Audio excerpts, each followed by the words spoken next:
Question देखेंगे। Objective series आज start करेंगे फार्मास्यूटिकल केमिस्ट्री का।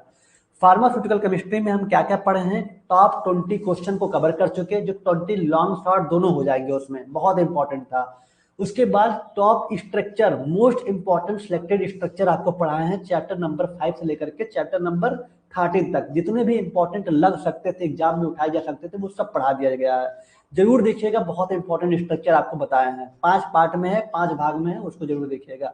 अब बारी है आपका आखिरी पड़ाव की, जो है आपका ये ऑब्जेक्टिव क्वेश्चन, जो 20 मार्क्स के आते हैं। टॉप 100 इंपॉर्टेंट एमसीक्यू क्वेश्चंस रहेंगे, फिल इन द ब्लैंक्स रहेंगे और वन वर्ड्स क्वेश्चन रहेंगे। तो इसको अच्छे से करिएगा।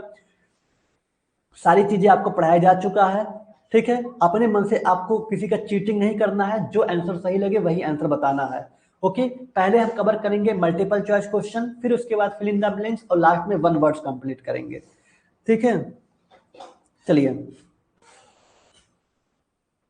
बाकी एकदम बेफिक्र रहिए, बहुत अच्छा होगा। जो होगा सारी चीजें बहुत अच्छे होंगे। आपके एग्जाम डेट कंफर्म हो चुका है। अब आपके लिए वन शॉट भी लेके आया जाएगा यूट्यूब पे, जिससे आप एक बार फिर से टॉप 20 का रिवीजन कर पाएंगे, तब जाके आप अपने पेपर के लिए तैयार हो पाएंगे, ठीक है। तो सारी चीजें अब प्लानिंग उसी हिसाब से होंगी, बस डेट शीट के इंतजार था और वो चीज कंफर्म हो चुका है। चलिए स्टार्ट करते हैं फार्मास्यूटिकल केमिस्ट्री का पार्ट 1। ओके, तो जैसे मल्टीपल चॉइस क्वेश्चन से फिर कह रहे हैं आपको अपने मन से क्वेश्चन को देखना है और क्वेश्चन का आंसर जो आपके दिल कह रहा है वो बताना है। क्योंकि जैसे आप एग्जामिनेशन हॉल में बैठे हैं, वैसे आपको पेपर में आपको बताना रहता है, वैसे ही यहाँ बताना है। किसी का देख के बताएंगे तो आपका वो जो स्ट्रेंथ है, वो मजबूती आपके अंदर नहीं रह पाएगी, ठीक है, जो कि आप चीजों को कैप्चर कर पाए, अच्छे से समझ पाए। तो इसीलिए कह रहे हैं कि पहले आपको जो सही लगेगा वही बताइएगा। ओके, चलिए। अच्छा, हरियाणा का एग्जाम डेट आ गया, 25 मई से 5 जून तक है। बहुत अच्छी बात है, हरियाणा में 25 मई से है, तो आप पहले टॉप 20 को और ये एमसीक्यू को देखिए, बहुत ज्यादा इंपॉर्टेंट है। चलिए, तो पहला क्वेश्चन आपके स्क्रीन के सामने ये रहा, सोच समझ के सही आंसर बताइएगा। इंप्योरिटीज इन ड्रग, दवाओं में जो अशुद्धियां होती हैं, कैन इफेक्ट, ये प्रभाव कर सकती हैं, दियर। बताइए, impurities in drug, impurities in drug, दवाओं में अगर अशुद्धियां हो जाए तो ये क्या प्रभावित करती हैं। फ्लेवर ओनली, उनके जो फ्लेवर होते हैं वो, पोटेंसी, सेफ्टी एंड एफिशिएंसी, उसका पावर, दवा की पावर, उसकी सुरक्षिता, उसकी प्रभावशीलता, या पैकेजिंग क्वालिटी को नुकसान पहुंचाती हैं, या उसकी सेल्फ लाइफ को सिर्फ नुकसान पहुंचाती हैं। करेक्ट आंसर क्या होगा? तो इंप्योरिटीज इन ड्रग, अगर हमारे दवा में इंप्योरिटीज अशुद्धियां आ जाए तो प्रभावित करेंगी potency, safety and efficiency. B right answer, ध्यान रखिएगा, पहला वाला। बेसिक क्वेश्चन था, इजी क्वेश्चन था, ठीक। चलिए, तो उम्मीद करते हैं ये क्वेश्चन सभी को आ रहा होगा। नहीं आ रहा है तो आप टॉप 20 में देखिएगा, अशुद्धियों के बारे में बहुत अच्छे तरीके से, इंप्योरिटी के बारे में पढ़ाया गया है, ठीक है। चलिए, क्वेश्चन नंबर सेकंड क्या कह रहा है, आइए दूसरे क्वेश्चन को देखते हैं। क्वेश्चन नंबर सेकंड क्या कह रहा है, a primary reason for testing impurities in drug. आपको एक प्राथमिक रीजन बताना है, प्राथमिक रीजन बताना है कि बताइए testing impurities in drug, drug की जो इंप्योरिटी का टेस्टिंग के लिए हम एक प्राथमिक रीजन बताइए कि क्यों करते हैं, ठीक है। दवाओं की इंप्योरिटी टेस्टिंग करने के लिए एक आपको रीजन बताना है, उसके टेस्ट को बढ़ाने के लिए, चेंज द कलर, ड्रग के कलर को चेंज करने के लिए, उसके प्रोडक्शन कास्ट को बढ़ाने के लिए, कि या सुनिश्चित करने के लिए कि वो क्वालिटी और सेफ्टी बनी रहे। बताइए करेक्ट आंसर क्या होगा।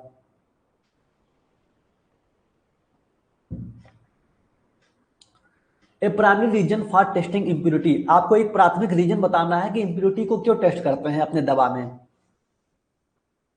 बहुत अच्छा, वेरी गुड। कुछ लोग कह रहे हैं change the colour of the, भैया दवा के कलर को चेंज करने के लिए नहीं, इसका करेक्ट आंसर हो जाएगा डी वाला, ठीक है।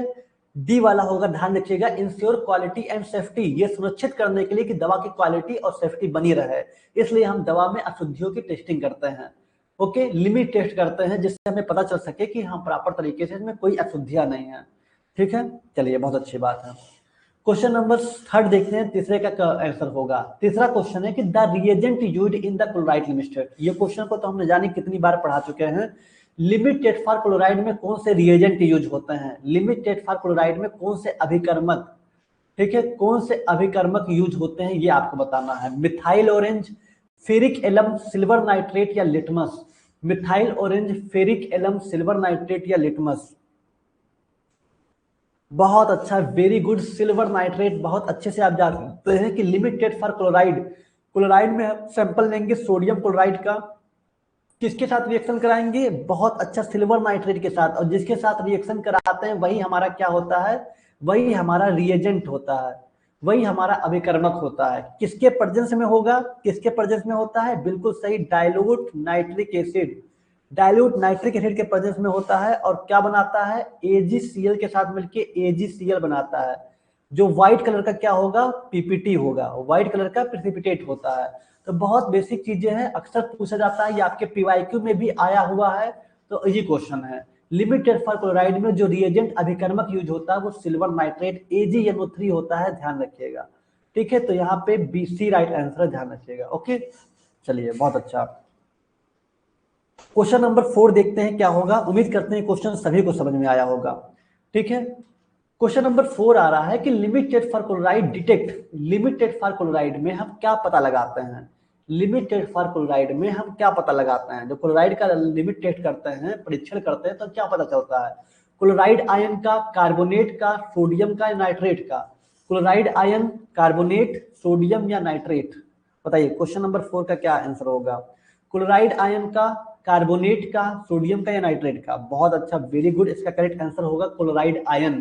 ठीक है, जाहिर सी बात है, जब लिमिटेड फॉर क्लोराइड का हम कर रहे हैं, टेस्ट कर रहे हैं, तो क्या पता करेंगे? या तो अशुद्धियों का पता, क्लोराइड की अशुद्धियां, इम्प्योरिटीज ऑफ क्लोराइड।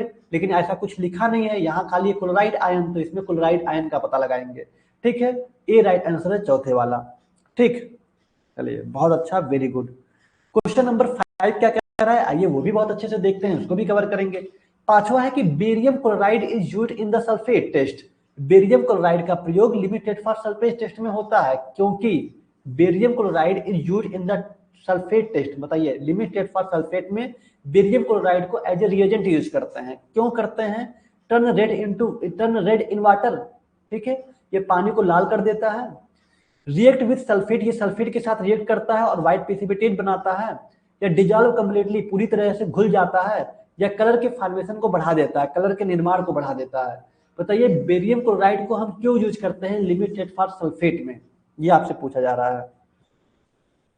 ये तो हमें पता होना चाहिए कि आपका जो सल्फेट होगा, सल्फेट की बात करें, ये किसके साथ रिएक्शन होता है? बेरियम क्लोराइड के साथ, BaCl2 के साथ। जिसके साथ होता है वही रिएजेंट होता है। तो इसमें जो रिएजेंट यूज होता है, ध्यान रखिएगा, बेरियम क्लोराइड होता है। किसके प्रेजेंस में होता है? डाइल्यूट हाइड्रोक्लोरिक एसिड के प्रेजेंस में होता है। क्या बनाता है? BaSO4 बनाता है। ठीक है, बेरियम सल्फेट बनाता है, और यही बेरियम सल्फेट व्हाइट कलर का क्या होगा? प्रेसिपिटेट होगा, जिसको अच्छे से पढ़ाया है। तो बेरियम क्लोराइड का यूज होता है लिमिटेड फॉर सल्फेट में। क्यों? क्योंकि अच्छे तरीके से टर्बिडिटी, जो गंदगी है, जो व्हाइट प्रेसिपिटेट है, बन सके और हम पहचान सके अशुद्धियों को। रिएक्ट विद सल्फेट, ये सल्फेट के साथ रिएक्शन करता है और क्या बनाएगा? व्हाइट कलर का प्रेसिपिटेट बनाएगा। यही व्हाइट कलर का प्रेसिपिटेट क्या होता है? बेरियम सल्फेट होता है, BaSO4 होता है। ध्यान दीजिएगा, बी राइट आंसर है। पांचवे का बी राइट आंसर है, ध्यान रखिएगा। ठीक है, चलिए बहुत अच्छी बात है। तो ये 5 क्वेश्चन, उम्मीद करते हैं 5 में से 5 आपके सही गए होंगे। अब आगे चलते हैं 10 तक की जर्नी में। ठीक है, 5 तक के सारे सही गए होंगे। ठीक, चलिए क्वेश्चन नंबर 6 देखते हैं। क्वेश्चन नंबर 6वां क्या है? क्वेश्चन नंबर 6 आ रहा है कि what is an impurity in pharmaceutical substance. Pharmaceutical पदार्थ में ये इम्प्योरिटी, अशुद्धियां हैं क्या? फार्मास्यूटिकल पदार्थ में अशुद्धियां हैं क्या? मेन इंग्रेडिएंट होते हैं, मतलब दवा में जो मेन इंग्रेडिएंट मिलाया जाता है वो होते हैं। ये सॉल्वेंट, एक विलायक होते हैं, स्टेबलाइजर होते हैं, या अनवांटेड सब्सटेंस होते हैं? क्या होते हैं? फार्मास्यूटिकल पदार्थ में अशुद्धियां क्या होती हैं, ये आपसे पूछा जा रहा है। बताइए 6वें का करेक्ट आंसर क्या होगा? बहुत अच्छा, वेरी गुड। करेक्ट आंसर आपका डी वाला है, अनवांटेड सब्सटेंस या फिर केमिकल। या फिर केमिकल, अनवांटेड कोई पदार्थ या फिर अनवांटेड केमिकल अगर हमारे पदार्थ में मिल जाता है, ड्रग सब्सटेंस में, तो वो अशुद्धियां कहलाएगा। ठीक है, तो अनवांटेड पदार्थ या कोई केमिकल्स, यही होती हैं अशुद्धियां। ओके, तो डी राइट आंसर है, ध्यान रखिएगा, 6 वाला, जिसको आपको पढ़ाया जा चुका है। ठीक, चलिए बेसिक क्वेश्चन है, अभी बेसिक ही रखते हैं, पहला दिन है। आगे थोड़ा बहुत मॉडरेट क्वेश्चन भी आएगा। 7वां क्वेश्चन आपके स्क्रीन के सामने है कि impurities are most critical in which type of drug. Impurities are most critical, impurities बहुत क्रिटिकल, impurities are most critical in which type of drug. बताइए किस टाइप के ड्रग के लिए इम्प्योरिटीज जो होता है मोस्ट क्रिटिकल हो जाता है, बहुत ज्यादा खतरनाक हो जाता है। ठीक है, किस टाइप के ड्रग के लिए? एंटीबायोटिक्स के लिए, कॉस्मेटिक्स के लिए, फूड के लिए, बेवरेज सप्लीमेंट्स के लिए? ये क्वेश्चन आपको ऑलरेडी पहले करा चुके हैं। ठीक है, ये क्वेश्चन पहले करा चुके हैं, ध्यान रखिएगा। तो impurities are most critical in which type of drug, किस टाइप के ड्रग के लिए अशुद्धियां जो होता है मोस्ट क्रिटिकल होता है? बिल्कुल सही, करेक्ट आंसर यहाँ पे ए, एंटीबायोटिक्स। अगर हमारे एंटीबायोटिक्स जिसको बैक्टीरियल इन्फेक्शन के लिए यूज किया जाता है, उसके उपचार के लिए यूज करते हैं, अगर इसी में अशुद्धियां आ जाएं तो बताइए इसके पोटेंसी में कितना फर्क पड़ेगा? उतना पावर उसके अंदर रहेगा, उतना स्ट्रेंथ रहेगा कि बैक्टीरिया को किल कर दे, उसके ग्रोथ को रोक सके? नहीं। इसलिए इम्प्योरिटी मोस्ट क्रिटिकल हो सकता है किसके, किस ड्रग के लिए? एंटीबायोटिक्स के लिए। तो एंटीबायोटिक्स को बहुत ध्यान से बनाया जाता है, तो ए राइट आंसर है, 7वें का ध्यान रखिएगा। ठीक है। अच्छा, नागेश जी कह रहे हैं सर महाराष्ट्र बोर्ड का कल पेपर है, वन शॉट ले लो प्लीज। नागेश जी, अगर महाराष्ट्र बोर्ड का कल पेपर है तो आपको अच्छे तरीके से टॉप 20 कवर कर लेना है।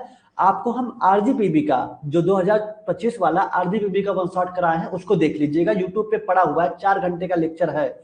आरजीपीबी का वन शॉट देख के चले जाइएगा, और आप एमसीक्यू वाला भी यूट्यूब पे पड़ा हुआ है, आप देखिएगा 2025 वाला, उसको देख लीजिएगा, बहुत सारे हेल्प हो जाएंगे आपको, बहुत कुछ सीखने को, मतलब बहुत सारे पेपर में क्वेश्चन मिल जाएंगे। ठीक है, क्या देखना है? आरजीपीबी मध्य प्रदेश वाला जो वन शॉट है उसको देख लीजिएगा, और पुराना वाला जो ऑब्जेक्टिव था, नया वाला नहीं, जो 2025 वाला था उसको देख लीजिएगा, बहुत ज्यादा हेल्प होगा, पेपर में बहुत मैक्सिमम क्वेश्चन मिलेंगे। ठीक है, चलिए, बाकी यहाँ तो आप पढ़े ही पढ़े हैं। सर एग्जाम डेट यूपी का बताइए ना प्लीज। नीतू जी, यूपी का एग्जाम डेट कंफर्म हो चुका है, 5 तारीख को सबसे पहला पेपर फार्मास्यूटिक्स का है, और सबसे लास्ट पेपर आपका फार्मास्यूटिकल केमिस्ट्री का है, जिसमें लंबा गैप मिला हुआ है। ठीक है, तो पेपर वगैरह आपको ऑलरेडी यूट्यूब पे हम बता दिए हैं, अच्छे से डिस्कस कर दिए हैं। ठीक, चलिए बेफिक्र रहिए। हाँ, टाइम आपकी बात करें तो जो यूपी का पेपर है वो दोपहर में होगा, 2 बजे से 5 बजे तक। ठीक है, 2 बजे से 5 बजे तक फर्स्ट ईयर का पेपर होना है, सेकेंड ईयर वालों का तो शाम मॉर्निंग में होगा। ठीक है, चलिए, तो 7वें का ए राइट आंसर है, ध्यान रखिएगा। एमपी का पेपर अभी 2 महीने के बाद होगा, अभी बेफिक्र रहिए, वो जुलाई अगस्त में होता है। ठीक है, चलिए, क्वेश्चन नंबर 8 क्या कह रहा है कि the main source of impurities in pharmaceutical is, बताइए pharmaceutical main source of impurity, अशुद्धियां कहां से आती है, इसका मेन स्रोत क्या है? फार्मास्यूटिकल में अशुद्धियां कहां से आती हैं, इसका मेन स्रोत क्या है? ठीक है, पैकेजिंग मटेरियल है, मैन्युफैक्चरिंग प्रोसेस है, स्टोरेज कंडीशन है, या ऑल ऑफ द अबव है? बताइए फार्मा मेन सोर्स क्या है अशुद्धियों का? आपको ये बताना कि फार्मास्यूटिकल्स में अशुद्धियां का मेन सोर्स कहां से आते हैं? पैकेजिंग मटेरियल, जहां पैकिंग किया जाता है वहां से, जहां बनाया जाता है वहां से अशुद्धियां, या फिर जहां रखा जाता है, स्टोरेज किया जाता है वहां से? क्या ये तीनों सही हैं? बहुत अच्छा, वेरी गुड, करेक्ट आंसर यहाँ पे डी वाला होगा, ऑल ऑफ दी अबव, तीनों जगह से अशुद्धियां आती हैं, ध्यान रखिएगा। ठीक है, तो डी राइट आंसर है, 8वें वाला। ठीक है, बेसिक क्वेश्चन था, उम्मीद करते हैं सही बताया हूं क्या। नवा क्वेश्चन है कि limit test is use to, limit test का प्रयोग किया जाता है, लिमिट टेस्ट का प्रयोग किया जाता है आइडेंटिफाइड ड्रग, ड्रग को पता लगाने के लिए, measure exact quantity of impurity, exact quantity of impurity का मेजर करने के लिए, मापने के लिए, control small amount of impurity, जो कम मात्रा में, छोटे मात्रा में अशुद्धियां होती है उनका पता लगाने के लिए, या test purity of solvent only, सिर्फ सॉल्वेंट किसी विलायक का ही परीक्षण करने के लिए, उसकी शुद्धता मापने के लिए लिमिट टेस्ट का प्रयोग करते हैं। बताइए करेक्ट आंसर क्या होगा 9वें का? जी हाँ, करेक्ट आंसर, बहुत अच्छा, वेरी गुड, सी होगा। लिमिट टेस्ट क्या होता है? ये क्वांटिटेटिव सेमी क्वांटिटेटिव टेस्ट होता है, जहां पे हम स्मॉल अमाउंट ऑफ इम्प्योरिटी को डिटेक्ट करते हैं, उसको नियंत्रित करते हैं, कंट्रोल करते हैं। लिमिट टेस्ट एक तरह का क्वांटिटेटिव सेमी क्वांटिटेटिव टेस्ट होता है, जहां पे हम क्या करते हैं, जो स्मॉल अमाउंट ऑफ इम्प्योरिटी होते हैं, छोटी मात्रा में जो अशुद्धियां होती हैं उनका पता लगाते हैं, उनको नियंत्रित करते हैं। तो सी राइट आंसर है, control small amount of impurity. ठीक, चलिए 9वें का सी राइट आंसर है, बहुत अच्छा, वेरी गुड। मूव करते हैं क्वेश्चन नंबर 10, देखते हैं 10 क्या कह रहा है। Limited for chloride is based on the formation of, limited for chloride किस फॉर्मेशन पे आधारित है, किसके फॉर्मेशन पे आधारित है? हाँ, ये क्वेश्चन अच्छा है कि लिमिटेड फॉर क्लोराइड में बेस्ड ऑन द फॉर्मेशन किस चीज का निर्माण हो रहा है, ये आपको बताना है। व्हाइट प्रेसिपिटेट ऑफ BaSO4, ठीक है, बेरियम सल्फेट का व्हाइट प्रेसिपिटेट, येलो प्रेसिपिटेट बन रहा है, ब्राउन कलर का सॉल्यूशन बन रहा है, या white precipitate of AgCl silver chloride? Limited for chloride में जो फॉर्मेशन हो रहा है किसके आधार पे हो रहा है? व्हाइट प्रेसिपिटेट बन रहा है BaSO4 का, या फिर व्हाइट प्रेसिपिटेट बन रहा है AgCl का? बहुत अच्छा, वेरी गुड, इसका मतलब आप बहुत अच्छे तरीके से पढ़ाई किए हैं तभी बता रहे हैं।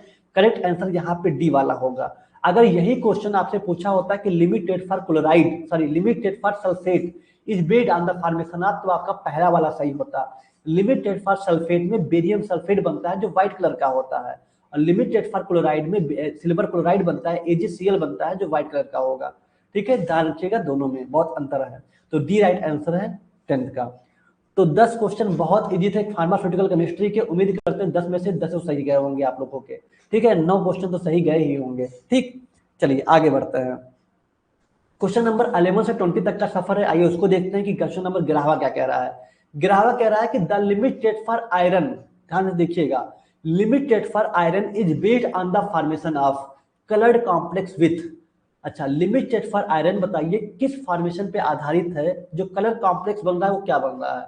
ठीक है, limited for iron, limited for iron, limited iron के लिए जो लिमिट टेस्ट होता है is based on the formation, किसके निर्माण पे आधारित है, जो कलर कॉम्प्लेक्स बनता है साथ में क्या बनता है, potassium hydroxide, थायोग्लाइकोलिक acid, sodium sulphate या अमोनियम हाइड्रोक्साइड। आपसे जनरली जानते हैं क्या पूछ रहा है, आपसे रिएजेंट पूछ रहा है। सीधी बात कहें तो लिमिटेड फॉर आयरन में कौन सा रिएजेंट यूज हो रहा है।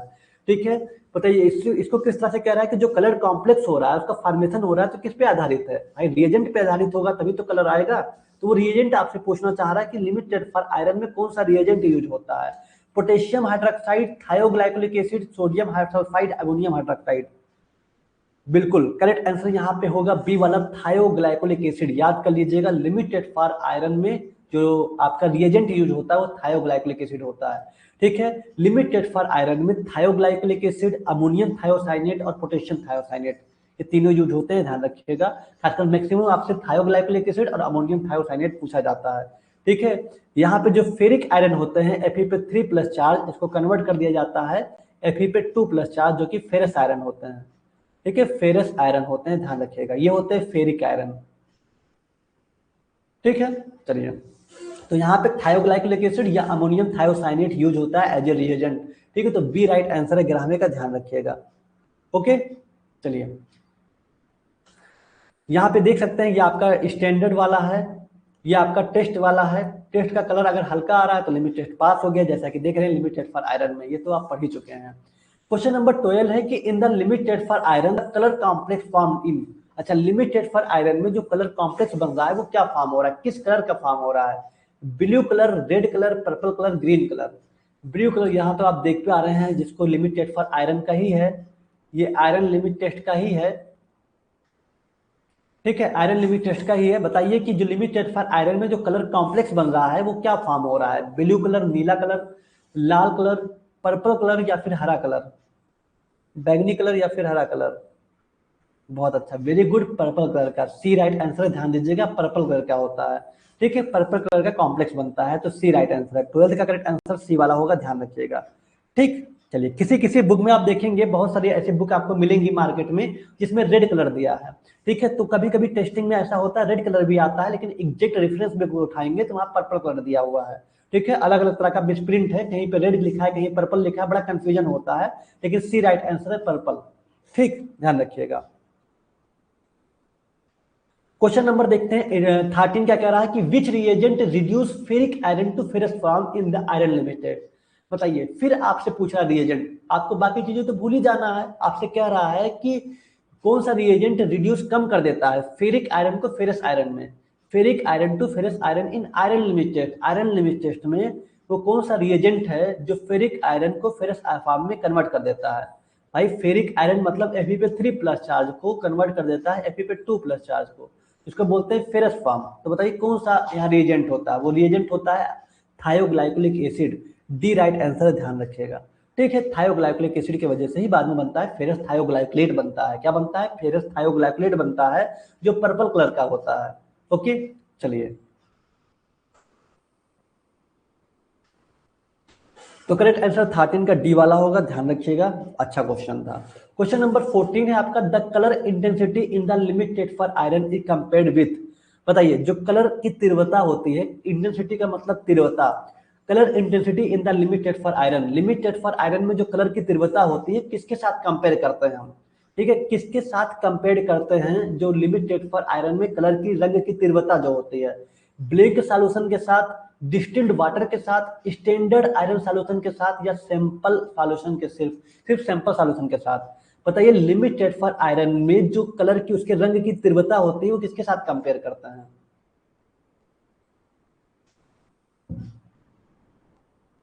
बहुत अच्छा, वेरी गुड, सी राइट आंसर है। स्टैंडर्ड आयरन सॉल्यूशन के साथ, स्टैंडर्ड आयरन सॉल्यूशन के साथ हम कहीं ना कहीं कंपेयर करते हैं। जैसा कि आप देखें, अगर लिमिट टेस्ट की तीव्रता जो है इस टेस्ट वाला, उसके साथ किसके साथ कंपेयर करेंगे? कंपेयर करते हैं तभी तो पता चलता है शुद्धियों का, टर्बिडिटी का। हाँ, स्टैंडर्ड आयरन सॉल्यूशन के साथ कंपेयर करते हैं, ध्यान दीजिएगा। तो 14 का करेक्ट आंसर सी वाला होगा। उम्मीद करते हैं सभी लोग सी बताए होंगे। चलिए 15 क्वेश्चन है, the comparison in limited for iron is done using, का comparison in limited for iron in done using, बताइए लिमिटेड फॉर आयरन को हम किस में प्रयोग करते हैं? ठीक है, the comparison in limited for iron is done using, मतलब किसमें हम परीक्षण करते हैं जिससे ये परीक्षण पूरा होता है? ठीक है, किसमें हम ये परीक्षण करते हैं लिमिटेड फॉर आयरन का? नेस्ला सिलेंडर में, बीकर में, टेस्ट ट्यूब में, कॉनिकल फ्लास्क में। Nessler cylinder, beaker, test tube, conical flask, किसमें हम परीक्षण करते हैं लिमिटेड फॉर आयरन? बहुत अच्छा, वेरी गुड, ध्यान रखिएगा, limited for iron, limited for chloride, limited for sulphate, limited for heavy metals, ये मैक्सिमम सभी को हम नेशनल सेंटर में यूज करते हैं। एक खाली है आपका लिमिटेड फॉर आर्सेनिक, जिसके लिए स्पेशल ऑपरेटर्स यूज किया जाता है, जिसका नाम है गजेट ऑपरेटर्स, वही थोड़ा अलग है, बाकी सारे का हम नेशनल सेंटर में यूज करते हैं। ठीक, तो 15वें का ए राइट आंसर है। ओके, चलिए बहुत अच्छा। 16 क्वेश्चन कह रहा है कि the maximum permissible limit of iron is spread in, iron की मैक्सिमम परमिसिबल लिमिट क्या है, इस तरह बताई जाती है। हाँ, अब बताइए आयरन की जो मैक्सिमम परमिसिबल लिमिट होती है, कि जिससे हमें पता चलता है कि इससे ज्यादा होगी तो अशुद्धियां ज्यादा हो जाएगा, तो बताइए मैक्सिमम परमिसिबल लिमिट कितना है? ठीक है, जिससे हम पता कर सकते हैं कि हाँ इस लिमिट तक तो ठीक है शुद्ध है, इससे ज्यादा हो जाएगा तो टॉक्सिक हो जाएगा, जहरीला हो जाएगा। तो कैसे ग्राम से एक्सप्रेस करते हैं उसको, कैसे हम एक्सप्रेस करते हैं, कैसे उसको प्रदर्शित करते हैं, ग्राम में या मिलीग्राम में या पार्ट्स पर मिलियन में या परसेंटेज में? बताइए आयरन की जो मैक्सिमम परमिसिबल लिमिट होती है उसको बताइए, आयरन का उसको हम कैसे एक्सप्रेस करते हैं? ग्राम, मिलीग्राम, पार्ट्स पर मिलियन या परसेंटेज? करेक्ट आंसर क्या होगा?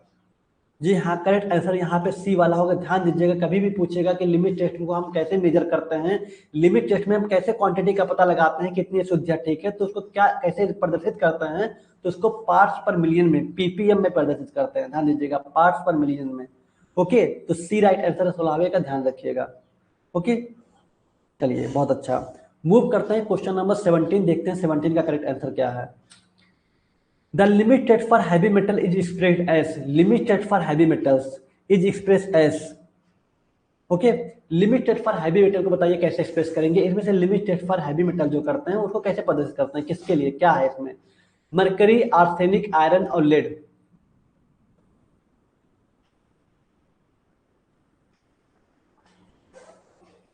देखिए एक चीज बताएं, लिमिट टेस्ट फॉर, अगर हम हैवी हैवी मेटल्स की बात करें तो मरकरी भी आपका हैवी मेटल्स है, और आर्सेनिक भी हैवी मेटल्स है, और लेड भी हैवी मेटल्स हैं, लेकिन जो आसानी से लैब में मिल जाता है, ठीक है, जो आसानी से लैब में मिल जाता है वो लेड वाला है। तो डी राइट आंसर है, ध्यान रखिएगा, limited for heavy metal is spread as lead.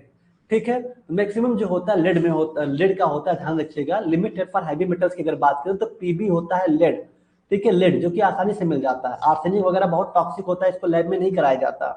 ठीक है, तो बताइए हैवी मेटल्स जो एक्सप्रेस करते हैं वो लेड को करते हैं, तो लेड का इसमें कौन सा रिएजेंट यूज होता है? हाइड्रोजन सल्फाइड, H2S यूज होता है, हाइड्रोजन सल्फाइड, ध्यान दीजिएगा, हाइड्रोजन सल्फाइड,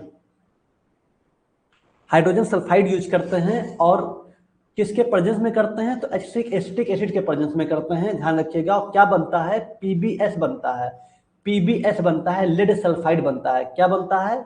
लेड सल्फाइड बनता है। यही लेड सल्फाइड ब्लैक कलर का प्रेसिपिटेट बनता है। ठीक है, यही लेड सल्फाइड ब्लैक कलर का प्रेसिपिटेट बनता है। ठीक है, तो अगर लिमिटेड फॉर हैवी मेटल्स की बात करें तो कोई भी हैवी मेटल्स हो, चाहे लेड हो चाहे मरकरी हो, यहाँ ब्लैक कलर का पीपीटी बनेगा, ध्यान रखिएगा।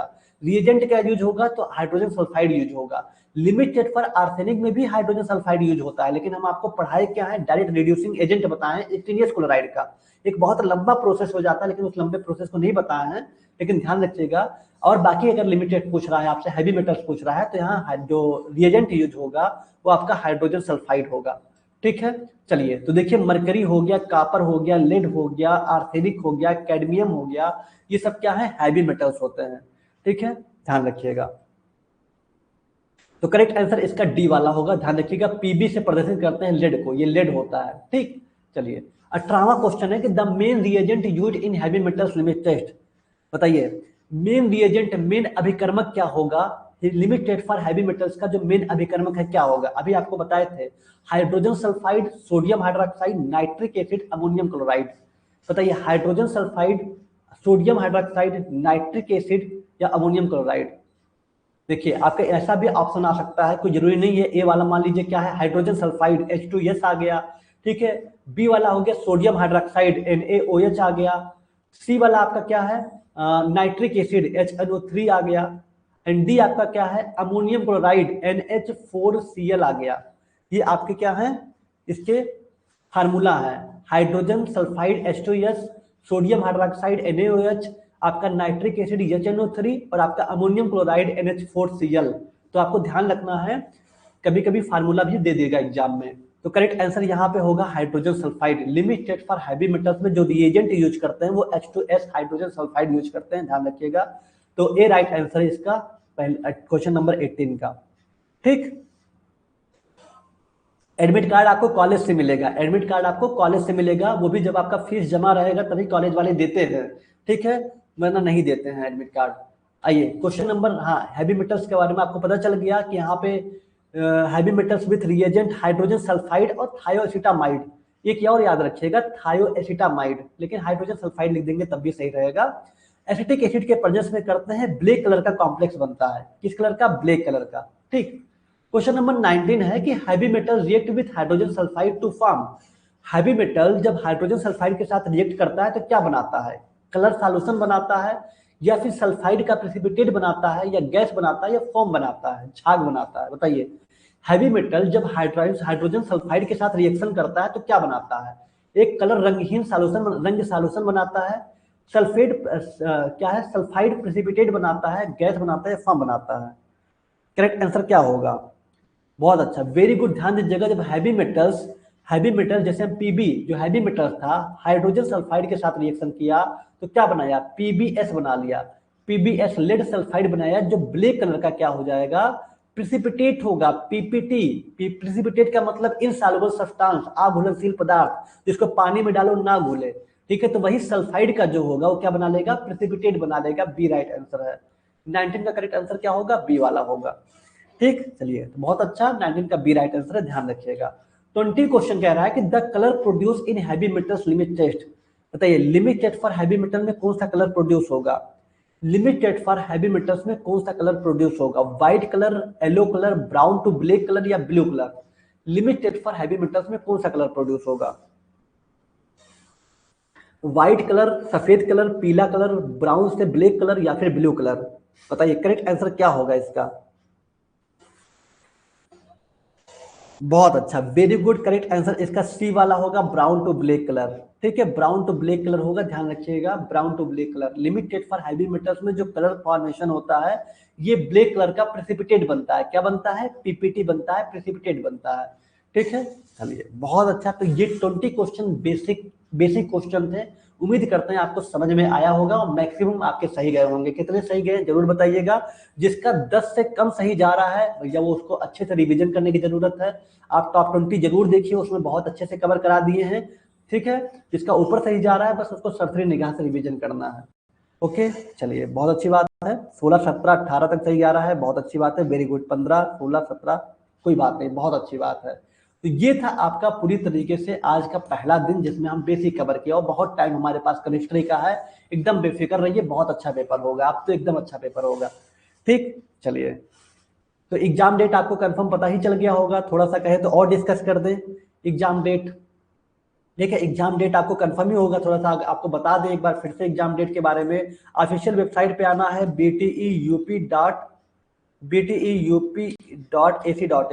bteup.ac.in पे जैसे ही आएंगे आप, जैसे ही नीचे स्क्रॉल करेंगे आपके पास आ जाएगा, व्यू ऑल न्यूज वाले ऑप्शन में आइएगा और यहाँ पे देखिए दे रखा है वार्षिक परीक्षा के लिए कार्यक्रम, जो कि आपका पेपर कुछ इस तरह से है। अगर जूम किया जाए, ठीक है, तो आप इस तरह से देख सकते हैं, ये कुछ आपका पेपर है।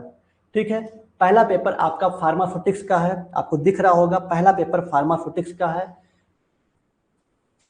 फार्मास्यूटिक्स का पेपर जो है 5 तारीख को है, 2 बजे दोपहर से होगा 5 बजे तक। ठीक है, दूसरा कोग्नोसी का है 6 तारीख को, एचएपी का है 7 को, सोशल फार्मेसी का 8 को है।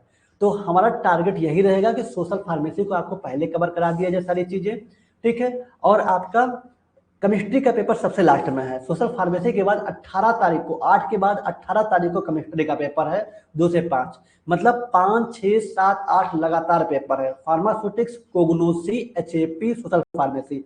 अभी आपका टारगेट होना चाहिए कि फार्मास्यूटिक्स 100% कंप्लीट करिए, फार्मा कोग्नोसी कम से कम 50 से 60% कंप्लीट होना चाहिए, एचएपी भी 50 से 60% कंप्लीट होना चाहिए, और सोशल फार्मेसी भी। तो तभी आप कहीं ना कहीं बेटर कर पाएंगे। अगर आप सोचे कि नहीं एग्जाम के एक दिन पहले हम एचएपी पढ़ लेंगे या फिर आपका कुग्नोसी पढ़ लेंगे तो नहीं पढ़ पाएंगे। तो कम से कम इसमें 10-10 क्वेश्चन टॉप 20 के याद हो जाने चाहिए, और फार्मास्यूटिक्स का पहला पेपर है तो अच्छे से याद होना चाहिए, ठीक है। ये आपका फाइनल डेट शीट है, ये आगे नहीं बढ़ेगा, उम्मीद बहुत कम है, यही आपका फाइनल है, ध्यान रखिएगा, ठीक है। क्योंकि आपका अभी तक प्रपोज लिखा हुआ आ रहा था, अब ये आपका एकदम फाइनल डेट है। ओके, तो 5, 6, 7, 8 उसके बाद 18, ठीक है। 5, 6, 7, 8 और 18 को लास्ट डेट आपका है एग्जाम का। सबसे लास्ट में केमिस्ट्री का पेपर है। ओके, चलिए आपको आइडिया हो ही गया होगा अच्छे तरीके से।